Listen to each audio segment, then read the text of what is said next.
We thank everybody for coming to our presentation, The Creator's Timeline for Humans and the Timing of the 144,000.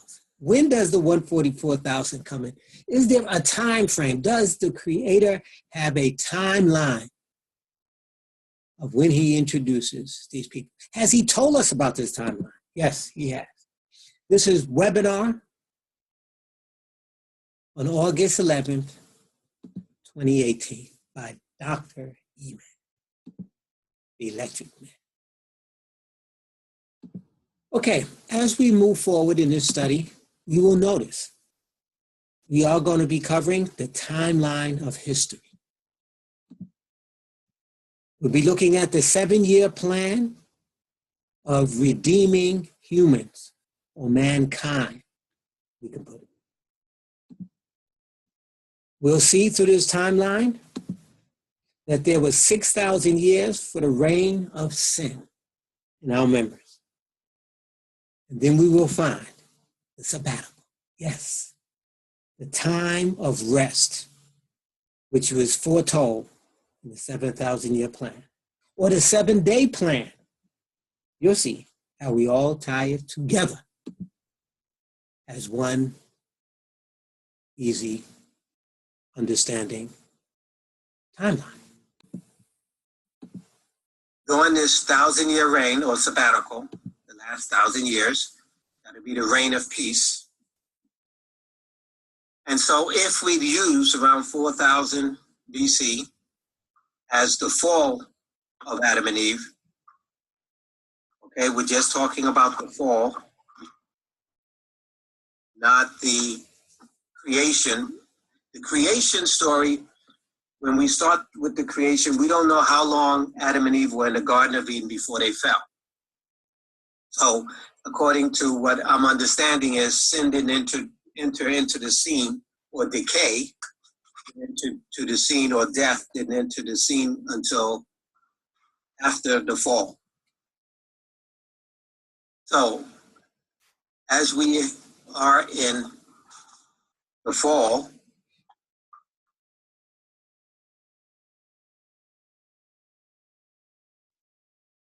what we have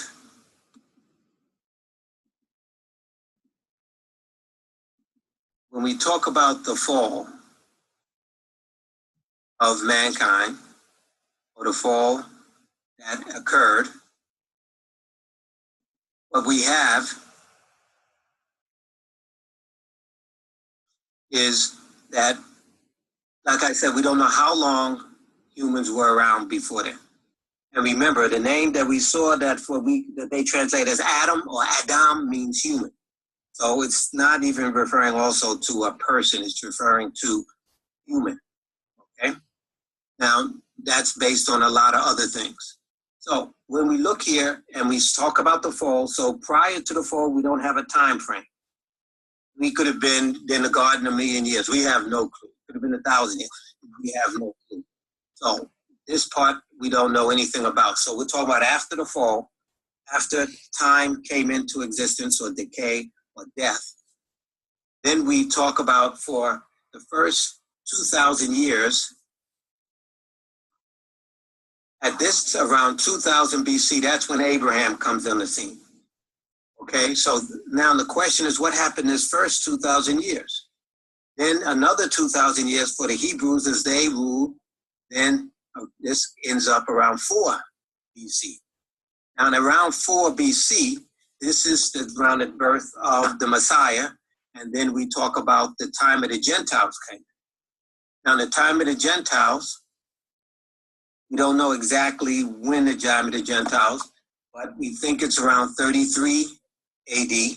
That's when the Messiah passed, was crucified. That's the date they have. So if you add 2,000 onto that, you get around 2033. Okay? And at 2033, we're not there yet, but we're approaching that time. Now, at the same time, I'm not giving a day and hour of saying that this is when the Messiah comes. No, that is not at all what I'm saying.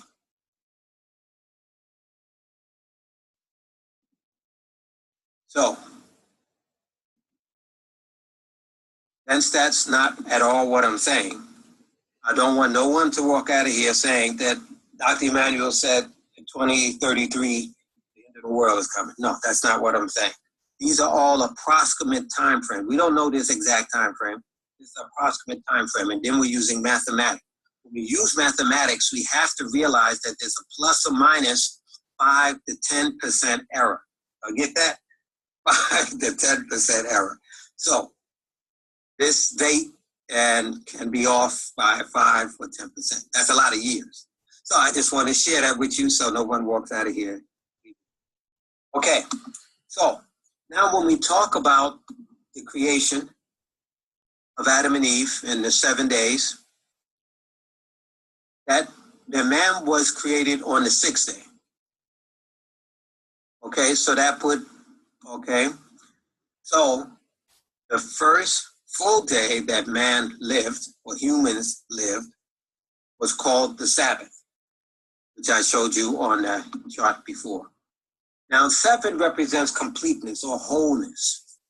So we're going to look at that and realize that during this particular time frame when humans were created, they were created holy and perfect. They were without sin. And again, I will emphasize again, during this time frame when humans were perfect, holy, we don't know how long that was that they were in the garden before they fell. I am emphasizing that because that is very important. So people come up with different timelines, and some people say this has been going on for thousands of years before that, all of that. It could be. We don't know. So we can't take no dogmatic view that that at the exact time when Adam and Eve fell, they were put in a garden and they fell the next day. Or they fell within that year. We don't know that. Okay? So we can't make this assumption. We're only talking about after the fall, 4000 BC. That's all I'm talking about. I'm not talking about anything else. Okay, now we're going to compare these two timelines. We talked about the timeline of Adam and Eve, or the humans. Okay, they're being created, and we're talking about the plan of salvation, the plan to bring us back. Okay, we talk about 7 days for the creation plan, okay, as he laid it out. Now, when we talk about the 7 days, remember, man was created perfect on which day? The 6th day, not the 7th day. Very important.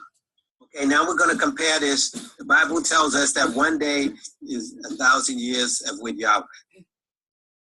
That's in Peter, the Epistle of Peter. It's also in Psalms. So if we count every day as 1,000 years, then we would come up with how many days? How many years? We would come up with 7,000-year plan of salvation or recreation. Recreation of us, recreating us. Saving us from what? Saving us from ourselves, from our fallen condition. Bringing us back. Restoration. Okay? So we're going to compare each day of creation with 1,000 years. Which will give us our 7,000 years. Okay, so if we have 6 days of creation, and he rested on the 7th day, and man or humans were created, Adams were created on the 6th day. Okay, now we're comparing this again. What is this? 6,000 years for the reign of sin on the earth. So we're talking about 6,000 years it's going to take to what? Recreate us. Bring us back. So this plan will go on for 6,000 years, and we're ending it nearly somewhere around the 6,000-year time frame. Now, when we look at this, and I'm hoping you can see the 1 day is 1,000 years, 7-day cycle, 1 day to 6 days. And remember, on the 6th day, he created humans perfect.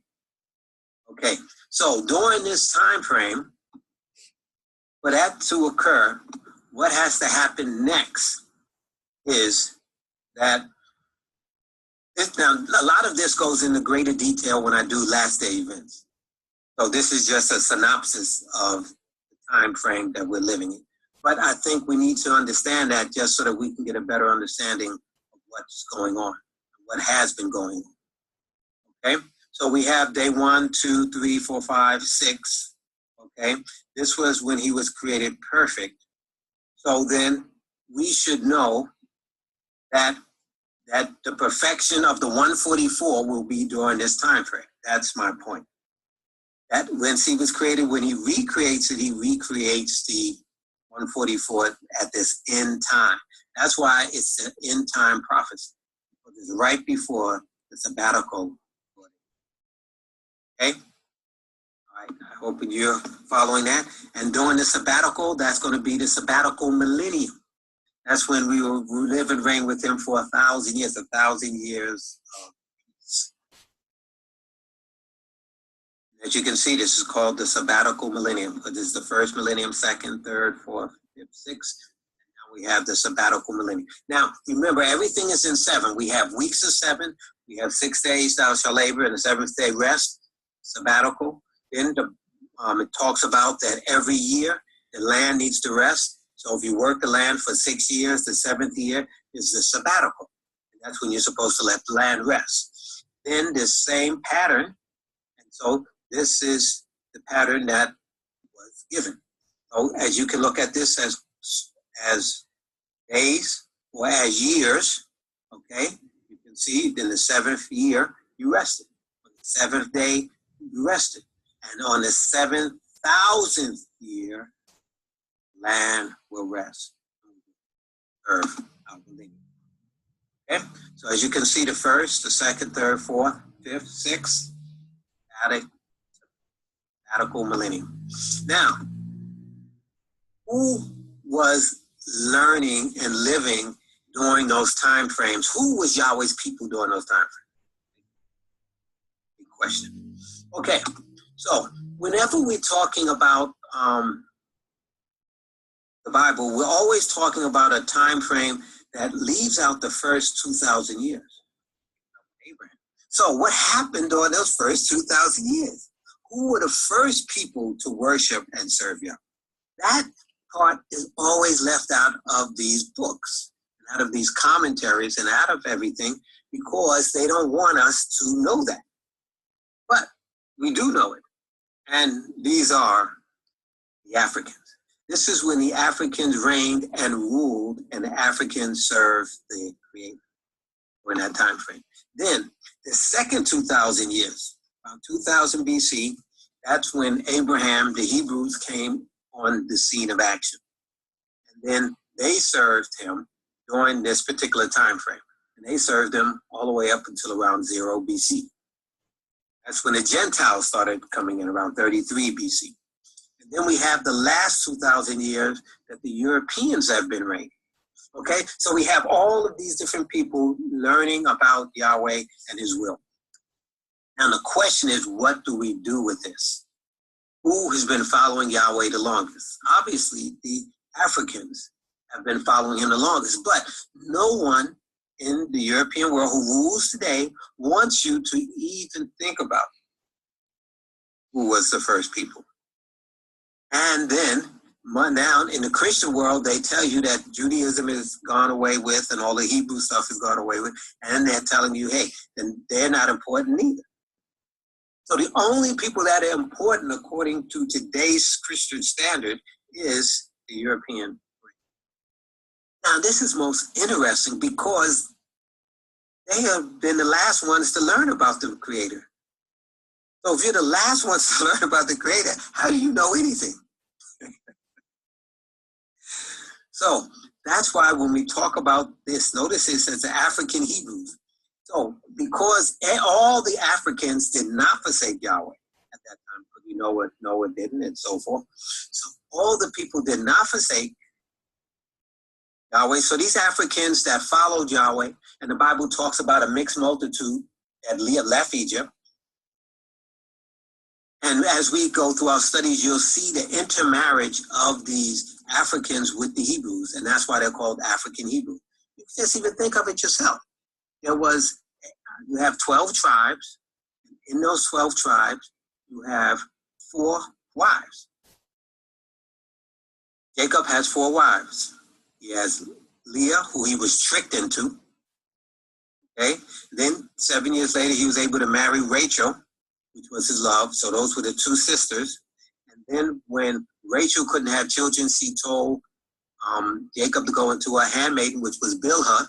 And then she had 2 sons. And then when when Leah couldn't bear children anymore, she had 6 children. She told Jacob to go into her handmaiden, which was Zilpah. And she had 2 handmaidens. Now, both of these handmaidens were, in the ancient world, were Africans, either Ethiopians or Egyptians, just like Abraham had Hagar, the Egyptian, as his servant. So now, in the first generation of the 12 sons, you have what? 4 of them that are dads, that mom is African. So from the very beginning of this lineage of the 12 tribes of Israel, it's always been an African Hebrew race. Not purely African by themselves, not purely Hebrew by themselves, but a mixture of the 2. Okay, so now you have this group of Africans who are still around, these Africans who've been serving Yahweh for 4,000 years up until this time. And now today, that's why, amen, praise him, I got it. That's why in the last 2,000 years, the Bible makes it crystal clear that now the Gentiles, Europeans, can be grafted in to what? This group that already existed, that for 4,000 years. So we be studying all that the Europeans have to say, and they are isolating, telling you point blank, the Jews are no more, so you don't need to follow any of the stuff in the Old Testament, and they don't even let us know that any Africans ever followed Yahweh. They would have us that we're heathen. We're not heathen.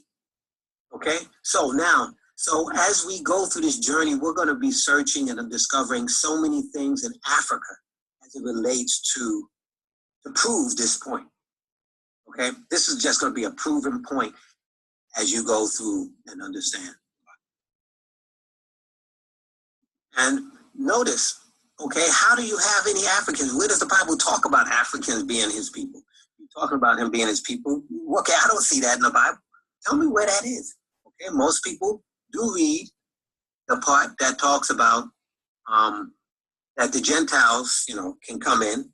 Okay, where does it ever say that the Africans can come in? Okay, we know that the Hebrews, they were for 2,000 years. So notice what it says here in Isaiah 19, verse 25. Whom Yahweh of hosts shall bless. Saying, that should be an S there, sorry, my fault. Saying, blessed be Egypt, my people. What did he say? Blessed be Egypt, my people. And that is very interesting. He says that Egypt is his people. Now, no one ever talks about that. No one uses this verse hardly. But this is just to prove that the first 2,000 years before the Hebrews came into existence, before Abraham was born, that Egypt, the Africans, was Yahweh's people. So we should be able to see a correlation into the Egyptian teachings with the right perspective, not with all these multi-gods and polytheism and all the rest of that stuff, which the Europeans have been trying to tell us that they were. But how could they be polytheists if they were further than Yahweh? If Egypt is my people. And Assyria, the work of my hand, and Israel, my inheritance. So people, make sure we get this right. Okay? Thank you for being part of this study. And for more information, please contact Dr. Emanuel, also known as Dr. Eman, the Electric Man,